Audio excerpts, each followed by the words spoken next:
युवक ने परिसर में जहर खाया।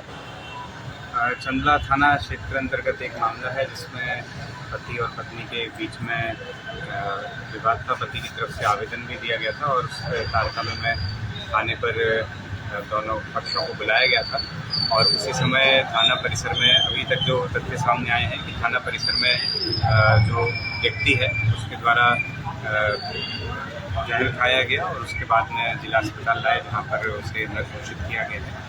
तो इसमें बहुत ही गंभीर प्रकृति का होने के कारण अभी हमारे द्वारा माननीय मजिस्ट्रेट महोदय को रिक्वेस्ट किया गया है और इसमें जुडिशियल जांच कराई जा रही है और साथ ही संबंधित अधिकारी थाना प्रभारी की गलती पाते हुए उन्हें निलंबित किया जा रहा है और भी जो इसमें तथ्य सामने आएंगे उस आधार पर कार्रवाई। सर, पति पत्नी का पारिवारिक विवाद है ये।